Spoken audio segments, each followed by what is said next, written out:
Test 1, 2.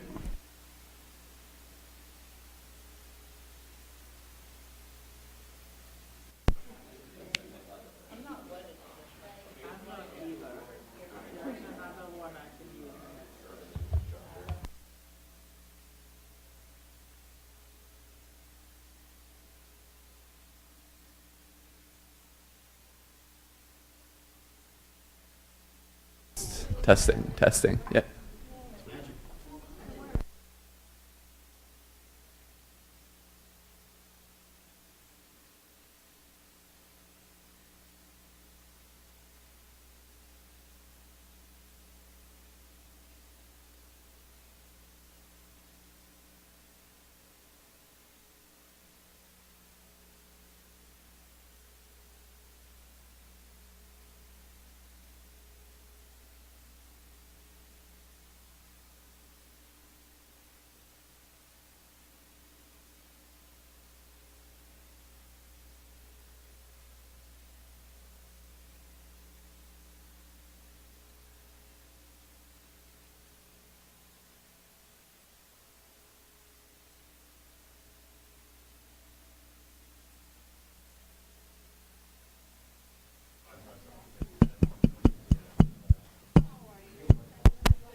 Test 1, 2.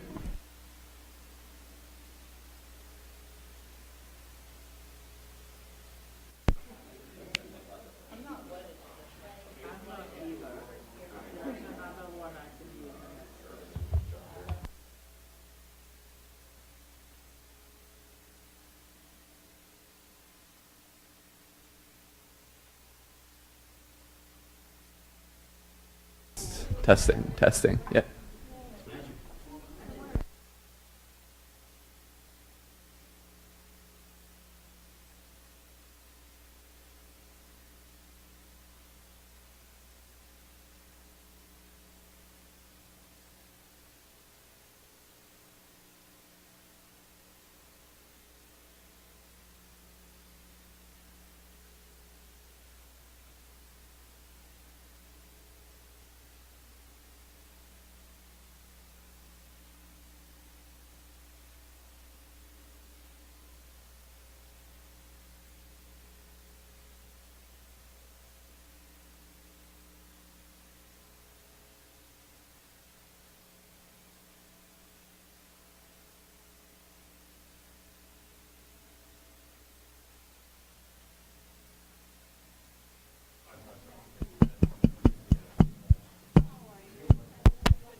Test 1, 2.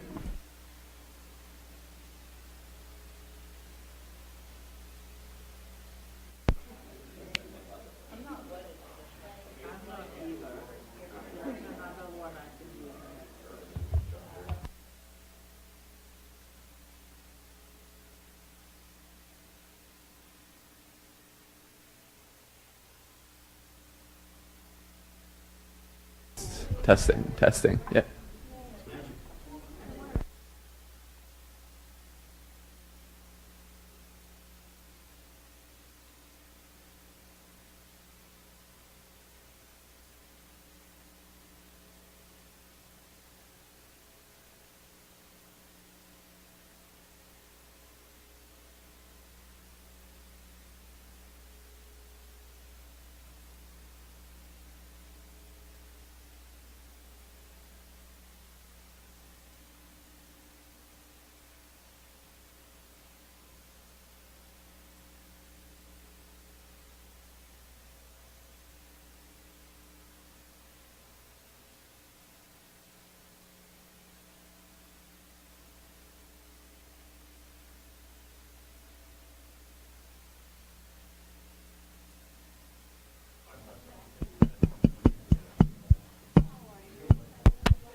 Test 1, 2.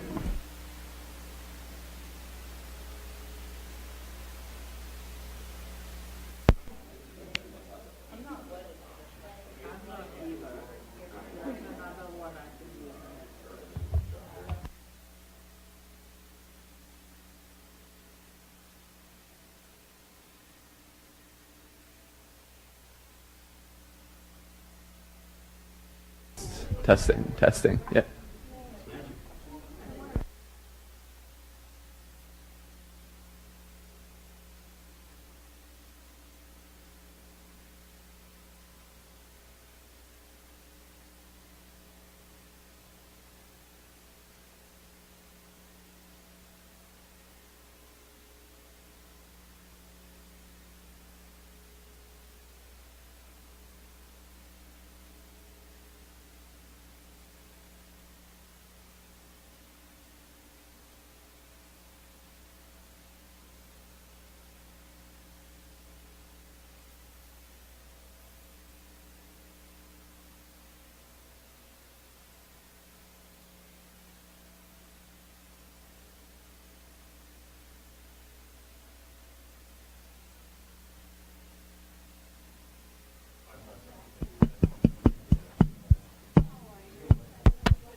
Test 1, 2.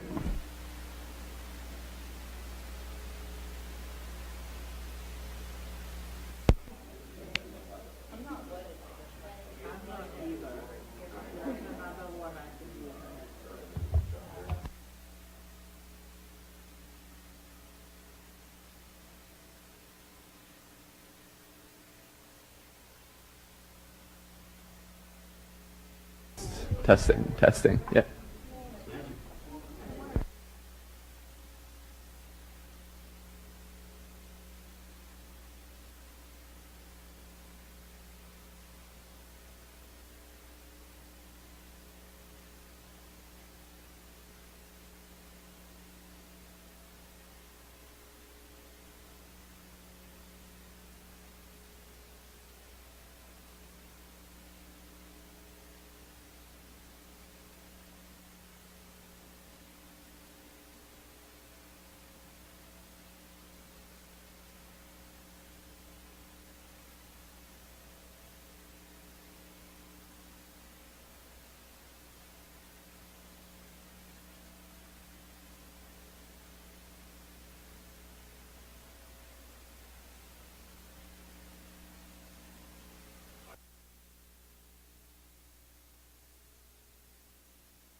perspectives are useful. That's why we love this diversity thing so much. We also had commonality, too. Okay. What did you notice? What were some themes that you noticed in commonality? Nature and kind of saving our planet. Nature and saving the planet. What you got? On some of our visions, some of us had experience with doing something similar. Okay, so your experience came forward. Anything else that struck you?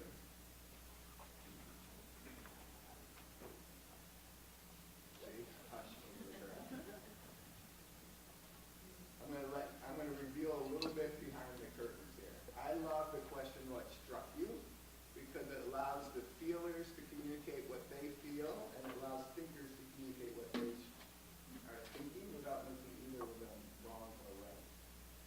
What struck you about when you flipped over the quotes and you saw the quote on the back? It was way off, so it didn't connect to your future. The author. What's that? The author. You knew who the author was? Yeah, Dr. Seuss. Dr. Seuss.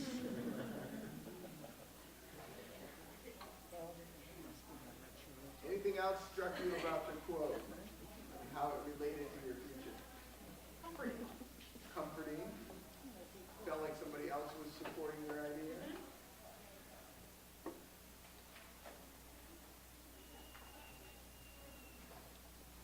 Okay. So as we get started here, my invite for you is, if you are wanting to create a future, right? So we're going to be talking about underdogs and supporting underdogs who don't even have access to water, right? If you want to create a future, there's a way that you are going to be a leader in that. So let me give you my definition of leadership. A leader is somebody who makes something happen that wasn't going to happen anyway. A leader is somebody who makes something happen that wasn't going to happen anyway. For most people, if you turn around and look at your past and cut and paste your past into the future with a little bit of growth, that's how most of the world creates their future. If you guys are really wanting to make something happen that wasn't going to happen anyway, there's a way that you have to be the change agent in that. And I suspect that you guys are all leaders because that's why you came here. Free food was a nice perk, but there's also this thirst and desire to learn. So I would invite you to turn that on and see what happens. I think, Peggy, are you next? Yeah, I'm doing it. All right.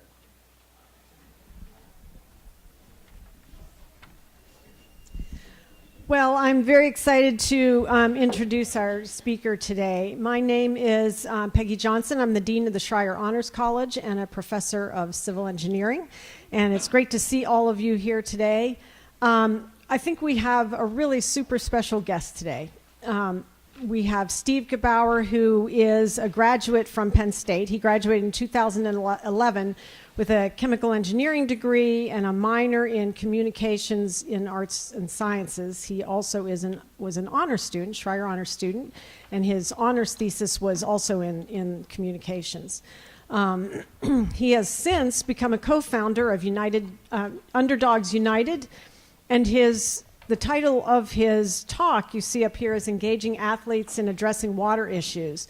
So if you're wondering how long has he been thinking about athletes and water, I think you need to look back to the title of his thesis for his honors.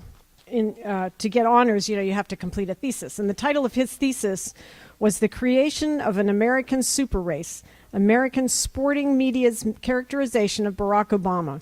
And if you look what he has now created, you can see the links between his thesis and the work that he's doing now. I'm sure you'll give your website.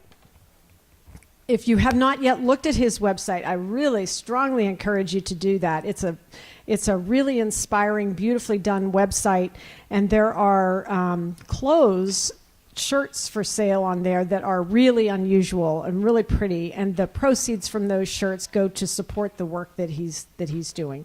And we all need to buy gifts this time of year, so this sounds like a good place to get them. So with that, I'd like to turn it over to Stephen.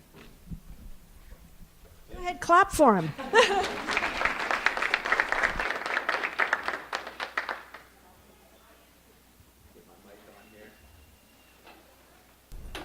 All right. Well, thank you, Peggy. That was a really nice introduction. My name is Stephen Gabauer. I'm the founder of Underdogs United, and I'm here to talk about engaging athletes in addressing water issues. So let me give you a quick overview of what we'll talk about today. First of all, what is Underdogs United, which is our company, why water matters, and how we made that connection between athletes and safe drinking water. And the theme of this year's sustainability series is what's the big idea. So we'll talk about how we arrived there, including with the help of many Penn State interns, and what is the Global Jersey Exchange, which is our ongoing initiative with some of the most famous athletes in the world that just kicked off yesterday. So we'll get into all that. First of all, what is Underdogs United? There is a picture of us this summer. On the left is current Penn State undergrad Sarah Mena, who received a Student Engagement Network grant and Schreier Honors College travel grant to work with us this summer in Kenya. And also, then there's a bunch of tailors that are stitching the apparel line that we created this summer, and I'll get more into that. But before I get more deeper into Underdogs United, I think it might be helpful to just give a quick background about my career path and how I arrived at working for Underdogs United, and what the company was founded on. So, as Peggy mentioned, I was a Penn State grad. I did my undergrad in chemical engineering with a minor in communications, specifically with sports media. Afterwards, I worked as an engineer for about a year, and I actually enjoyed it. I liked the people I worked with. I thought the work was challenging, but I still had a sense that I wanted to get involved in the sports industry. I had always been a fan of sports, and it was an interesting industry to me personally, just because athletes have such a powerful cultural influence over, not only in the US, but internationally. Back from Muhammad Ali, through all the change makers that have used sports as a platform to make the world a better place or address an important social issue. So I always knew that I wanted to get involved in that, but I wasn't exactly sure how. I ended up going to do a master's degree in Germany in international sport management, and through that work, I ended up working for a sustainability organization in the golf industry, golf, the sport. So we were doing operational sustainability planning for some of the world's largest golf tournaments in the UK. We were working for the Ryder Cup, working for the British Open, and looking at everything from waste management to irrigation, fertilizer, how to sustainably manage a very, very large pieces of land. There are 33,000 golf courses in the world, and I can't remember the exact percentage, but it's 0 point something, maybe 0.3, 0.4% of the Earth's landmass is golf course, actually. So it's a significant area of the world to manage sustainably. However, we always were falling short in that organization of really inspiring the fans, because we had this massive opportunity at, for example, the Open Championship. Through the course of the week, we would have, it was a 7-day event, 300,000 spectators at the Ryder Cup and the Open. Just an incredible group that you can really inspire to get more involved in some aspect of sustainability, but we always were falling somewhat short. the realization is that the fans are there because they're excited about the sports and the athletes. So it's really about making that link between why they're really there and connecting it to something that's important beyond the sport. And a lot of our work was very focused on that event space itself, waste management, like I said, energy, recyclable materials. Those are all very important, but it was hard to really inspire the energy behind the fans to get deeper into a sustainability initiative that went beyond that local area. So that was the foundation upon why we thought we could go beyond local sustainability through sports and take it to a bigger scale through global initiative sustainability.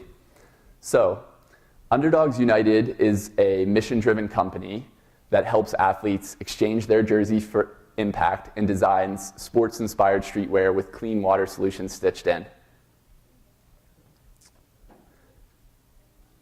You're wondering maybe why we chose water. There's a lot of issues and sustainability challenges in the world. Water is obviously such an important one, and it seems to have been one that's clicked with athletes particularly.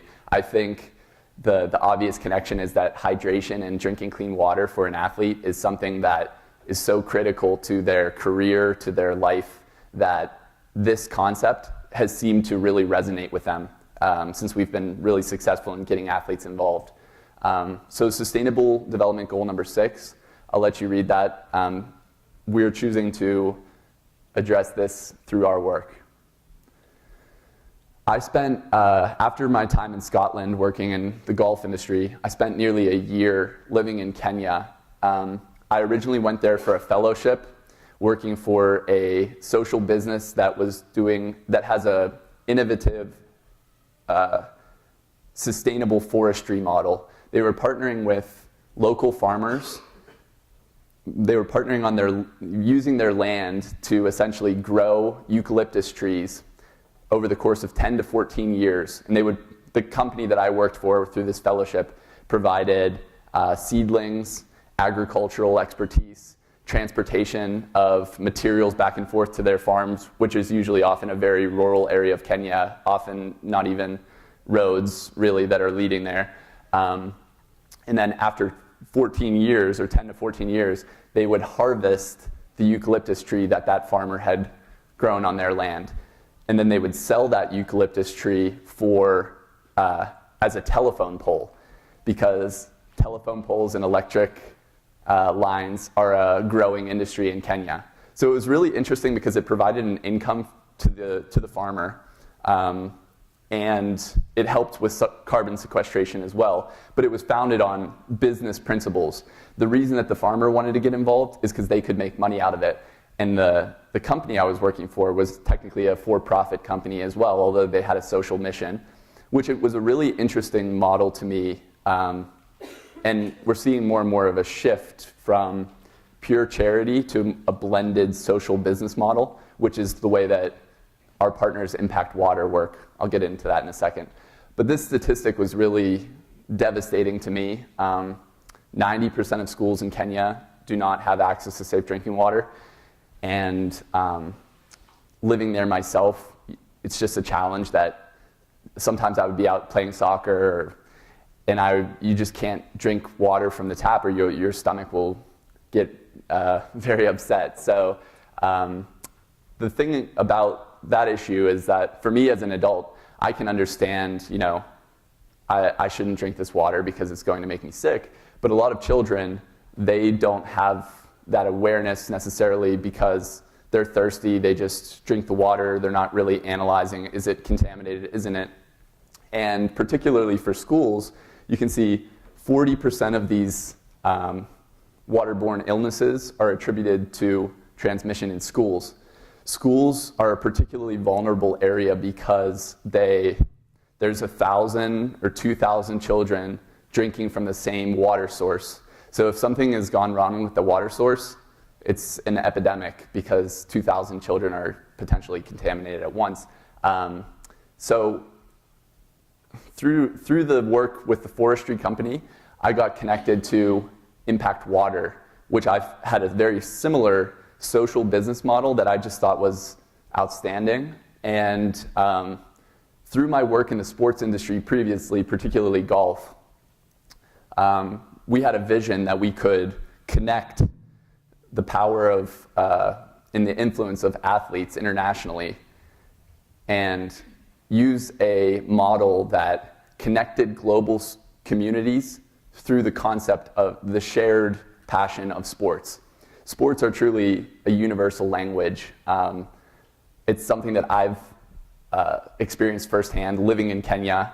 Playing on a soccer team was like my best way to integrate into the culture. Soon after I started just playing pickup soccer, I couldn't speak Swahili or anything, but people were just welcoming me so much. I was by far the worst player there too, and I'm an athlete, but the players there were just they play soccer every single day for hours and hours until it gets dark, and they were so good, and they just appreciated the fact that I was like bonding with them on that level, and I said I have a shared passion for sport. I don't speak the language. I don't know everything about your culture. And soon I was getting invited to their houses for dinner, invited to weddings, and I got very integrated into their community through sports. So I wanted to take my personal experience and expand that out and offer that opportunity to other people that weren't necessarily in Kenya or had the opportunity to experience that, but use that same concept to address an important sustainability issue. So we founded Underdogs United, and we partnered with Impact Water. Charity water has really taken off. Maybe some of you have heard of it, but they've really been gaining popularity in the last few years, and this issue is coming to light. But Impact Water has a slightly different method than a charity. They actually started off as a 501c3 based in San Francisco, with operations in Kenya, and then they shifted into a social business model where they essentially lend out a water purification system that serves up to 2,000 children at once, and then they have a multi-year zero or low credit financing option for the school that aligns with their school fees so that the schools can pay it off. This system has worked really well because in Kenya, especially rural Kenya, most of the schools don't have the finances to pay for a system like that in cash. On the other hand, if they just receive it as a gift and it breaks, there's not a strong system, a business system in place to repair it. And not only with water purification systems, but last year we did a project, again with Penn State interns, for clean cook stove projects in Uganda, addressing another important sustainable development goal with clean air and air pollution. But similar to clean cook stoves and the challenges of integrating a new technology into a culture, the question is, what do you do when it breaks? Or does that community do when that technology breaks? Impact Water has a business system built around that. So if by recouping the money slowly for the system, they're able to use that money and invest in local technicians to repair the system.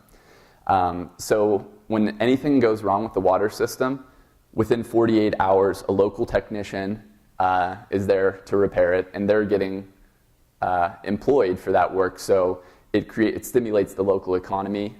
They're also able to hire salespeople that call schools and say, have you had any issues with your water? Are you interested in a water purification system? We can give it to you for free and repay back over the course of a few years. So it's a very interesting business model. Since they transitioned from becoming a charity to a social business, they've been able to serve hundreds of thousands of students in Kenya, Uganda, and Nigeria. So, how do we connect the cultural influence of athletes to this innovative business model that has nothing at all to do with sports. So we had an idea, actually we were thinking of it this summer, of a global jersey exchange, a modified global jersey exchange that addresses safe drinking water. So here's Saquon Barkley, former Penn State running back. And you guys, for the sports fans in the audience, you might have seen this jersey exchange tradition. It's very popular, especially in Europe, where two players from an opposing team, after a game, take the shirts off their backs, switch shirts. And it's just a symbol of sportsmanship. For the players, I think it's cool because they take this home and frame it, and they just feel connected with another player. It's basically a popular tradition that's gaining popularity. So we've always had this idea of doing a jersey exchange with the community in Kenya with some of these athletes, but that was our initial concept. And then we thought we really should adjust this to make the jersey have more value in that community, because the teams will appreciate getting a jersey from the players that they might know of, especially soccer players, but that's still not creating more of a long-term value in that community. It's just fun, but we wanted to mix the fun with something that was really important. So we have a modified version. You guys are probably wondering now, how is this working exactly? So this is perfect timing for a graphic. Here's how it works. The athletes we reached out to hundreds of athletes, thanks to the support of our interns, and we reached out to everybody with a personalized pitch deck that explained this concept. And we basically asked them for an autographed jersey. But as opposed to just asking them for a jersey, we offered them something in return. It's an exchange, not just a gift. So we would auction the autographed jerseys to support Impact Water and basically fund water purification systems for Kenyan schools. In return, we partnered up with Kenyan tailors in that same community to handcraft a custom jersey for that athlete and then send them a handcrafted custom jersey that has their name and number stitched on the back. So that was the pitch to all the athletes. Here is Steph Curry, who got involved this summer, and Vinda is one of the tailors we're working with. She stitched a custom jersey for Steph with East African fabrics, particular East African fabrics, his name and number embroidered on the back. So that's what it looks like in execution. But, and I should point out, you guys might wonder, like, how valuable are these athletes' jerseys for auction? It really depends. We're going to see how it works, but I will point out Steph Curry's jersey from the NBA Finals this past year, auctioned for charity, for obviously a different charity, for over $100,000. So people really love sports jerseys, and especially signed ones coming directly from the athlete. So we're excited to run this fundraising campaign and see actually how much money we raise through this project. But sports memorabilia, as I got deeper into it, it's a big area of where money comes. People will spend money on a sports jersey. I think it's particularly cool that it's coming from the athlete, and we asked them all to take a photo with the jersey, so it just feels like really personal and one-on-one. Once we got a few of the big athletes involved, we reached out broadly, and not just for male sports, but we reached out women's WNBA, women's soccer internationally. We tried to go really broad and make it an all-inclusive initiative. We have bowlers, beach volleyball players, everybody. So I'll show you some of the athletes involved here. These were some of the bigger stars. Alicia Newman's jersey auction will be kicking off before the end of the year. She's an Olympic track star for Canada. Rafina is one of the world's most famous soccer players from Brazil, and he's playing for Bayern Munich in Germany. These are 3 of the all-star NBA players: Kyrie Irving, Drew Holiday, Cam Hayward on the Pittsburgh Steelers.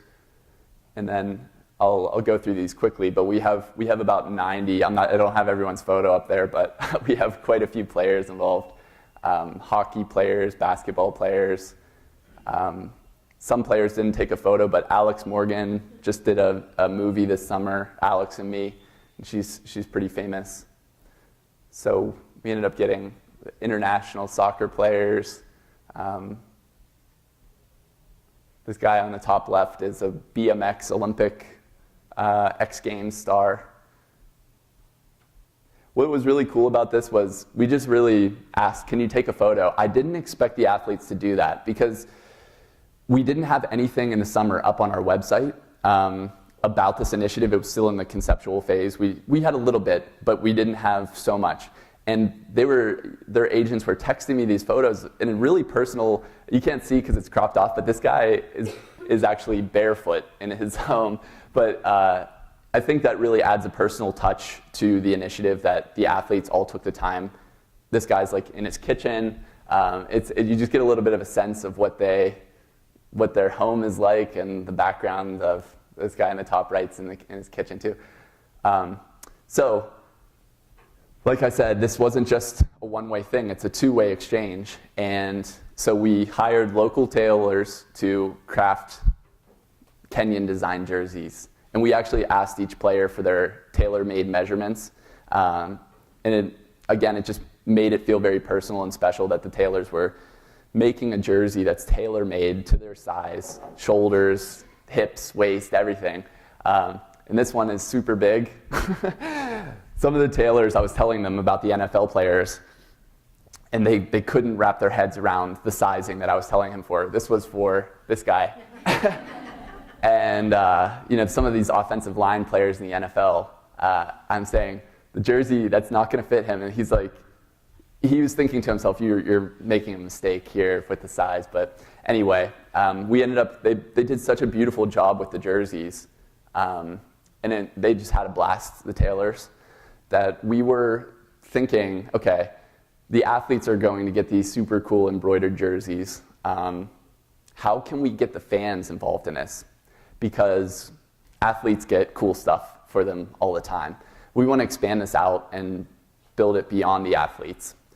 That is when we came up with the idea that, these designs are really interesting. They have a good social purpose behind them, and they're fair trade. We're not certified fair trade, but they're based on the principle of fair wages for the tailors. And that's when we started the Underdogs United apparel collection. Is it possible to click that video link, Doug? It's only 30 seconds. I can put it on the end. Oh, okay. Sorry. Sure. So basically, working with Mariam is our designer. I knew her from the forestry company that I worked for originally, and she was a part-time designer. She actually hired me. She was in HR, and design was her passion, and she always told me showed me different stuff she was designing, and I was like, this is so cool. So when we had this initiative going, I reached back out to her and I said, would you be interested in working for us full-time to manage this whole operation? And she loved the idea. She finally was able to, she actually just got laid off by the forestry company like a few weeks before I contacted her. So it was perfect timing. We ended up hiring her full-time, and she started coming up with these designs. We had the designs in the summer. We didn't send the athletes any of the designs. We just sort of left it up to their imagination. But these are the actual shirts now. We got them all photographed. And so she did hockey designs, basketball designs, polos. Everything has a little bit of a sports theme, and it's a bit of a fusion between modern sportswear and East African style. So you can see we're incorporating the East African style, but we're using like a base soft fabric for the base of the shirt, because often in East Africa you'll see people will wear shirts that are purely made of that fabric, and they just become they're very beautiful, but they're so far out of what's normal that we wanted to blend normal, at least in the U.S. We wanted to blend a little bit of the styles so that it would become more mainstream and easy to wear for the athletes and for everybody else. So we wanted to connect, obviously, the apparel line back to the Safe Drinking Water initiative. So with each sale, we support a child with safe drinking water for a minimum of 2 years through our partnership with Impact Water. And one of my friends came up with the phrase "fresh jerseys for fresh water," which we really like, basically tying the concept back in together. So we ended up reaching out to some people in Pittsburgh to wear the shirts, and they turned out really well. They're a really interesting style, as Peggy mentioned. So, like I mentioned, we were founded on the belief that sports can unite global communities to solve global challenges. And I think that's one of the principles of the Sustainable Development Goals, is that with many sustainability challenges, they're a global issue, obviously something like climate change. Nobody has singular ownership over it, and that's what makes it the most challenging thing to accomplish, is because we do need a united global effort. There's very few things that unite the world globally, and sports is really one of them. So we've partnered now with, actually we're up to, I think, 90 athletes from more than 15 countries and more than 20 leagues to prove just that. Through the Global Jersey Exchange and with the projected sales of the Underdogs United collection, we estimate we'll serve over 10,000 students with safe drinking water through 2019. So, if you're interested in anything I spoke about, we're just kicking off all of the athlete jerseys. We're running about 5 or 6 from now until the end of the year, and then we'll do most of our initiative in the spring, just because we don't have the capacity to run so many auctions at once and do them all service. But that's okay, because it gives us a little bit of time to pick up steam, and we're working with a couple different folks in PR and media that are hoping to really take this story and bring it up to a new national media level, just because we do have so many big high-profile stars involved. So you can check out the jerseys if you're interested in sports memorabilia, or if you're interested in the apparel line. We also have probably 15 different styles in men's and women's cut, and unisex as well. So we can also, so some of them are in stock here in the US. Otherwise, if you have a particular size that you're interested in, you can just order it online, and we will tailor make it for you in Kenya, and it arrives in 2 to 3 weeks. So if you could be patient enough for 2 to 3 weeks, your custom-made jersey will arrive too.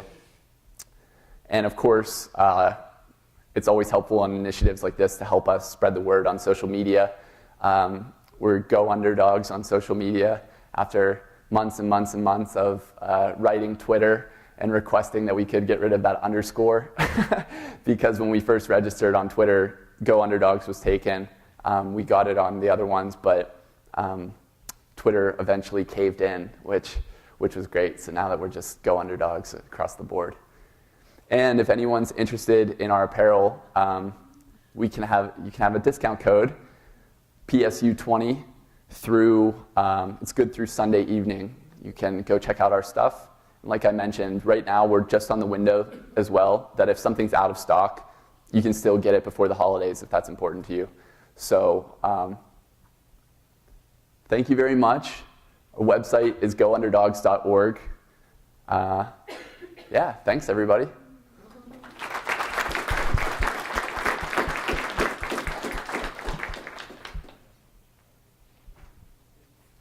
Doug, are you doing the video? Do you want to put the video on? Yeah, sure. It's only 30 seconds, but it's a really interesting style. Our videographer has a unique style for video that I've never really seen before. It's only 30 seconds. It's incredibly visual and kind of disorienting, but stick with it. Some people love it, some people hate it, but it's only 30 seconds, so.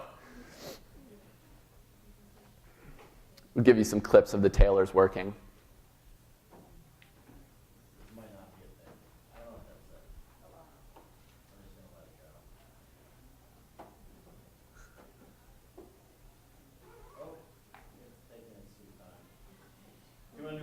Yeah, sure. Yeah. Does anyone have any questions? Can you speak a little bit more on the technology that you guys actually use to provide clean drinking water? Sure. So there are a few different solutions at a few different price points for the schools. The simplest one is to have a 1,000-gallon tank that actually the cheapest solution is just to use chlorine tablets to kill bacteria and virus. That one is cheap, and you wouldn't think that drinking chlorine is a smart solution, but they do it within a safe limit. And actually, this was interesting when I was at the headquarters for Impact Water. They said to me that Kenyans, on average, prefer to taste chlorine in their water so that they know for sure that it's purified. However, typically it's over-chlorinated, which is not healthy for your stomach either. But so they said it's a challenge to actually help people adjust to the taste of no chlorine, which is although it's in there, it's just a safe level. Also, there's UV technology. That's the best because it will zap viruses and purify the water. So those are the two main technologies, UV and chlorine.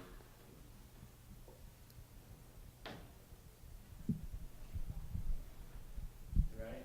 Sure.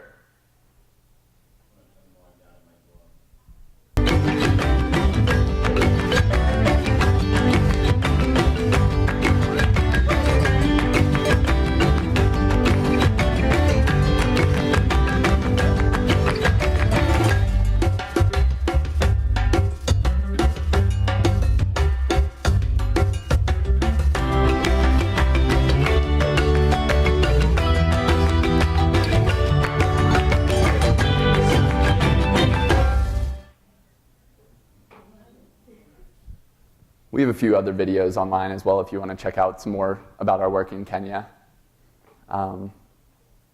Any other questions?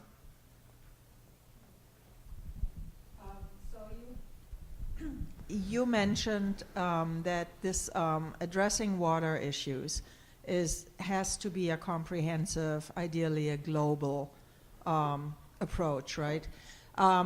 I know there are many different organizations, so for businesses, nonprofits, a lot of academic institutions send students to try and implement aid arranged through government. I know Rotary has a huge clean water initiative. How can you imagine all of those working together?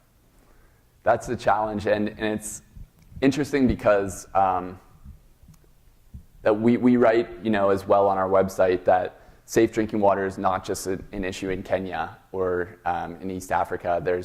It's an issue in other areas of the world as well. That's really the challenge is to get these different groups working together. In our case, I'm not exactly sure of the answer to that. It's obviously such a challenge to get international communities to work together.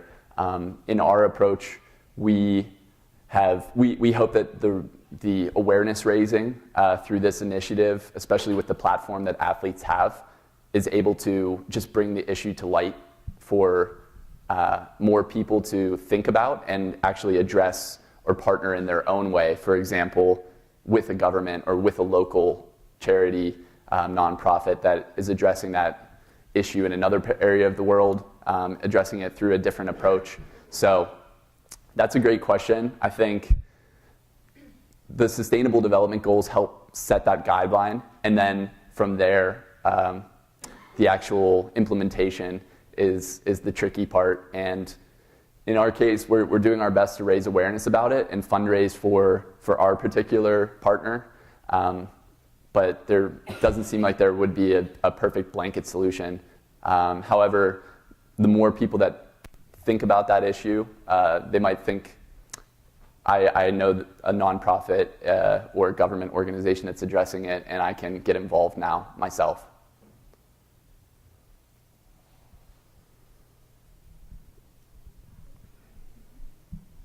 I'm just thrilled that you are here as a Penn State alum. Thanks for coming and being with us. I'm wondering what advice you might give your 18 to 20-year-old self, particularly related to sustainability. Sure. It's interesting because when I was 18 to 20, I was passionate about the environment and sustainability, but I wasn't really sure or taking a very clear approach towards that career path. So someone asked me yesterday, I was doing a similar talk yesterday. They asked me, did you think that you were going to end up doing something like this when you were a student at Penn State? And the answer is not really. I didn't actually have a clear vision about my career or anything like that, but I got shifted just along the way into sustainability because I guess my interest naturally developed. As far as advice I would give, I would say something that helped me really early was focusing on internships and actually working for companies, organizations, or looking for opportunities to blend the academic experience with professional experiences, getting credits for doing internships. That was something that I really took seriously, and building on that network helped me like right off the bat after graduation, and I still am in touch with so many people that I worked for years ago. So I guess I would also say my undergrad was in chemical engineering, and now there's still technical, scientific type work with the water that we're doing. However, it's really morphed from the role of a typical process engineer.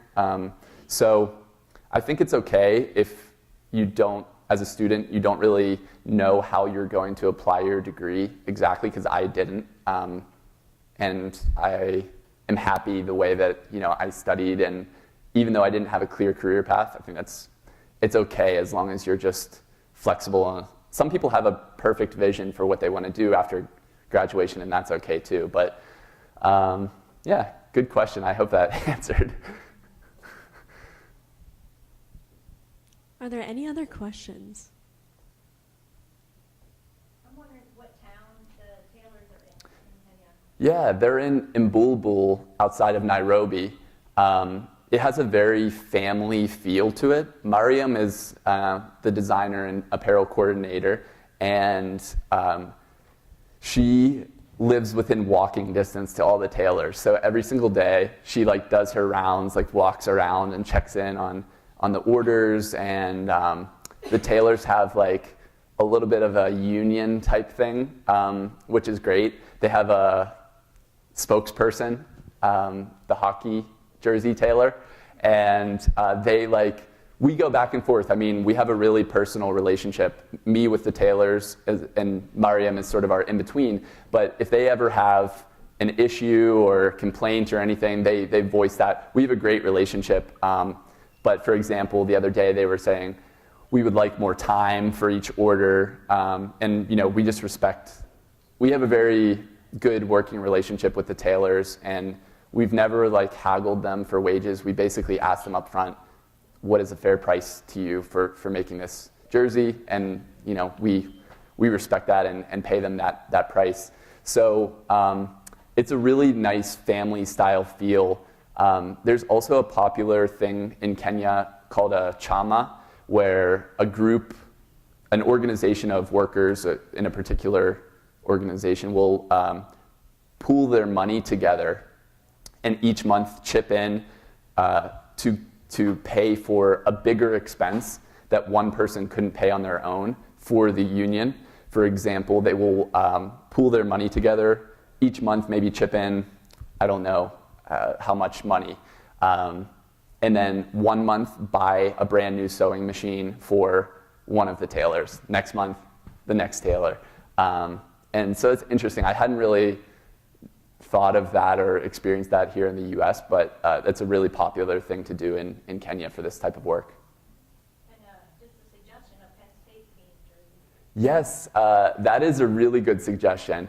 We will look into the blue and white fabrics because, we actually, thankfully, during our trip, we mentioned to a lot of the state college businesses here that we were going. Family Clothesline offered jerseys, Penn State jerseys, and we connected with a soccer team. I didn't include any photos here, I should have, and donated some Penn State gear. We spent a day playing soccer with them. They actually did a "We Are Penn State" chant in Swahili. It's so cool. I can't believe I didn't include that in my presentation. But I'll get that video over to Doug for the next one. But we actually had a blast, and we were telling them as well. We're from Penn State, and they were interested. They were asking about the university, and the thing that they were really interested in was the women's soccer team. We said that year on year, like one of the best women's soccer teams in the country. So we just had a blast hanging out with them for a full day, and then they got a bunch of brand new Penn State gear. So I know for a fact that they're wearing those very frequently. Actually, a day after, we had some Penn State flip-flops too, and a couple days after, we were still in the town, and we saw just like someone's little sister or something wearing the Penn State flip-flops, which was really cool. But actually, on that note of the Penn State themed jersey, this is an interesting area that I've been getting into now with the licensing and rights of the branding and stuff.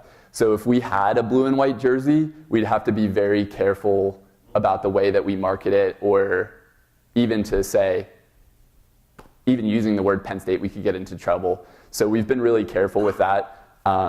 Interestingly, though, with the athletes, we've found out, I've been connected through this project to the former NBA Players Association president, and he loves this initiative. He's been really supportive in he was a former player himself, in getting more NBA players involved. But he said that we could partner with individual players who do own the rights to their name and number, and create just like we did with the Curry 30 or the other custom jerseys, we could create a athlete-specific jersey as long as we have their permission to use their brand. So that's something we're looking into, actually, because that would really help elevate everything. Any last questions?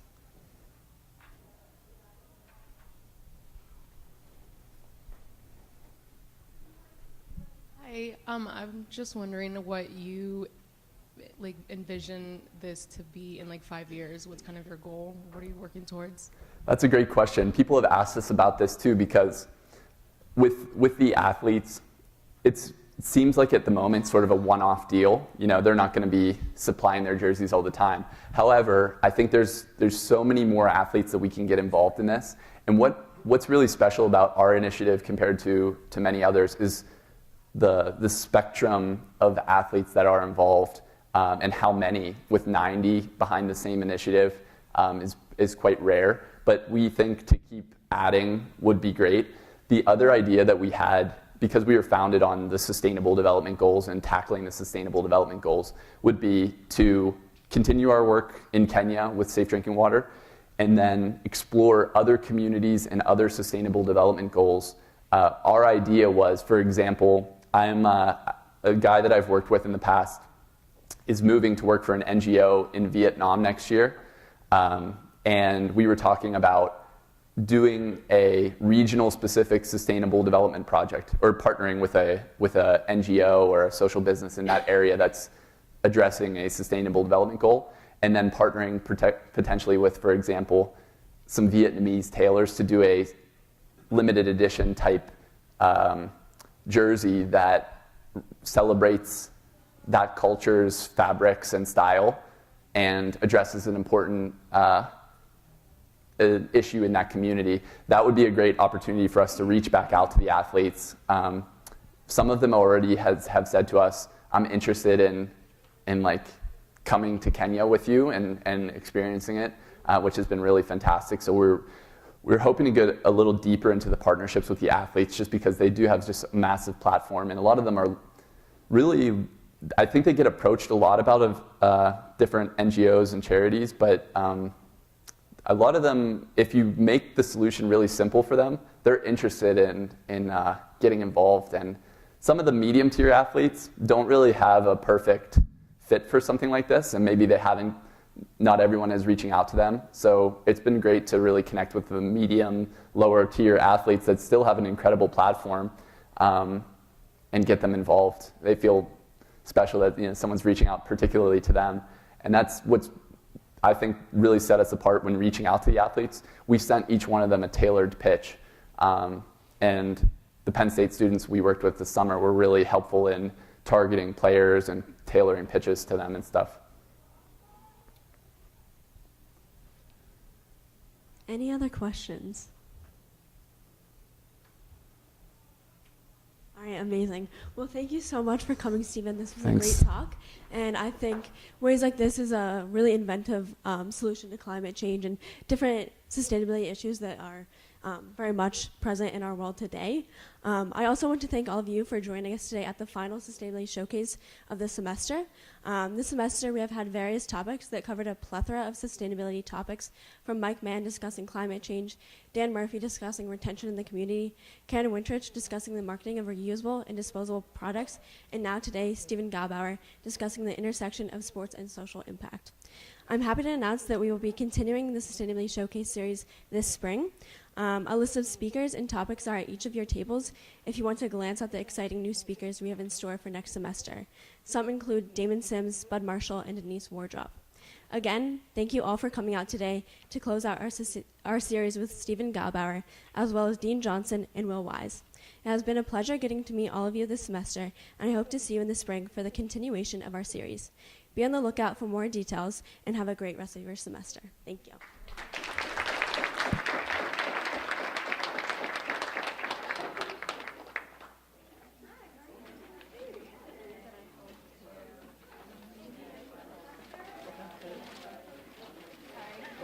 What do you want me to say? The truth. Yeah. It is.